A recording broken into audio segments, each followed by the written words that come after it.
女人被父亲性侵3年，这天却意外坠楼而亡，并且还没穿内裤。民警认为屋内没有强行闯入的迹象，桌上2杯酒喝了一半，所以推断是小情侣吵架后女人想不开自杀了。这时技术员发现了1包用过的保险套，更加证实了民警的猜想。可专案组的本森警探却认为这是一起强暴杀人案，而此时他们还没意识到，最终的真相却是震碎了所有人的3观。紧接着专案组就对案情进行了分析，发现死者苏珊是一名作家，曾撰写过阴道整形要不要纳入医保、如何达到更舒服的高潮等著名文章。而他屋里除了一些工作上的联系人外，没有任何亲人的联系方式，不过每周却都会去看心理医生。鉴于一时找不到什么有用的线索，队长就命令警探们先去拜访一下心理医生，看他这里有什么消息。不料心理医生果然有记录，苏珊父母双亡，但却还有一个姐姐住在外省，其余的就没有了。可事后本森2人已看出医生并不愿意配合，猜测他肯定隐瞒了什么。而就在队长准备申请搜查令时，突然技术科来了消息，他们鉴定出了苏珊酒杯上的指纹，有1枚竟是心理医生的，看来医生果真有问题。于是警察又返回了诊所。Lifted some very well-educated prints from a glass of wine. Dr. Daniels, can you explain when and why you were visiting your patient? 谁知医生刚想回答，却被律师哥哥拦住了。他称弟弟只是中午去过，处理了一下紧急情况。Or an erection? Well, that's insulting. Really, I thought it was the absence of one that was insulting. 见对方如此不配合，本森不得不放了狠话。接着泰勒直接质问他那碗在哪里，哪知医生竟称那时在和女同事共进晚餐。既然如此，2人又找到了女同事对质，而女人则证实那晚2人确实在一起，给心理医生做了完美不在场证明。不料警察却怀疑他们俩之间有私情，女人说谎了，结果却遭到了女人的白眼。可不管怎么说，目前心理医生的嫌疑暂时排除了，那到底谁才是凶手呢？接着2人又根据苏珊的信用卡消费记录，查到了她生前最后来过的饭店，而经理则回忆当时苏珊是和新闻主持人来的。随后本森和泰勒警探找到了主持人，却没想到主持人相当傲慢，坦言那晚自己在和妻子用餐，然后就随手写下了餐厅名字，任由警察去调查好了。整的本森是一肚子火大，而且像他这种人想要不在场证明简直是太容易了。但2人还是去了那家餐厅调查，结果不成想却有意外收获。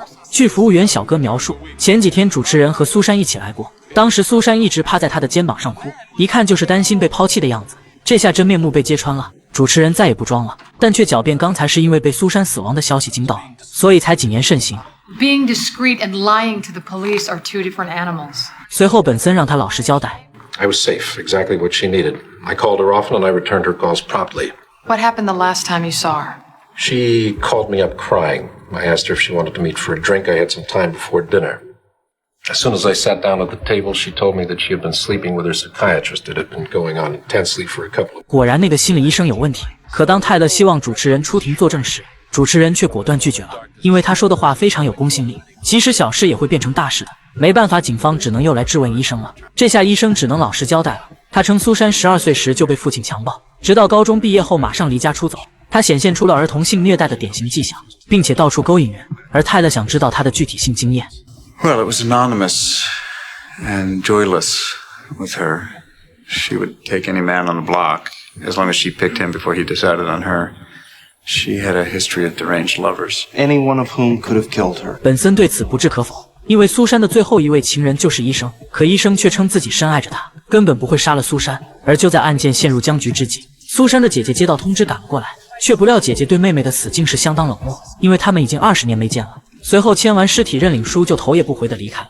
可细心的本森却发现姐姐穿的衣服非常名贵，他立马怀疑姐姐在一直偷妹妹的钱，所以他也有作案嫌疑。于是根据这个猜测，2人找关系查了苏珊名下的财产，结果竟然发现姐姐并未动过苏珊的账户，但苏珊名下却有一个价值500万的信托基金，而奇怪的是设立人居然是她的父亲。看来警察被骗了，苏珊的父亲居然还在世。随后警察就奔赴千里之外，找到了苏珊的父亲。当2人告诉他你的女儿死了后，父亲当时腿就软了，他还以为是现在的女儿死了呢。好在经过一番交谈后才知道，原来是前妻的女儿，这才放下心来。哪知这一幕整个本森都想揍他了，然后就决定起诉父亲性侵罪，不只是为了苏珊，也是为了避免老头现在的女儿重蹈覆辙。可是如果想提起指控，必须有证人。经过警方分析，既然苏珊遭受过父亲性侵，那么在这样一个家庭里，姐姐肯定也难逃魔掌，那么姐姐就是最好的控诉人。于是本森又急匆匆找到了姐姐，希望她出面。可姐姐根本不承认被性侵过，她不想回忆起那场噩梦。Did you know that you have a little half-sister? She's 10. You know what's going to happen to her. 简直细思极恐。最后姐姐就这样被说动了，决定来见禽兽父亲一面。不料刚见面就大骂他是个恶心的变态，结果父亲却假装啥也不知道。You killed Susie. How's that? You killed her. 哪知父亲却轻蔑一笑，因为他有那晚的不在场证明。然而姐姐指的不是那一晚，也不是另一晚。接着坦言本森已经告诉过他了，如果他提起指控，法院就会受理。父亲这才慌了神，连忙恳求女儿网开一面。Which is how it feels to me every day of my life. 随后他从裤兜子里掏出了一封信，竟是苏珊死后定时发给姐姐的。信里苏珊自述她选择了自杀，希望自己的死能够向背负这条人命的父亲问罪。自从被父亲性侵了3年后，她受到了极大的伤害，只能靠随便和大街上的男人上床，才能从中获得些许慰藉。最终无法忍受脑中的思绪，选择了自杀，而导致她死亡的间接凶手就是父亲。Father! Please. Who took away her childhood, her virginity? Cause of death was from a fall, self-inflicted. She was 32. 至此，苏珊死亡的原因终于真相大白了，只是没想到其中的隐情竟是令人如此心酸。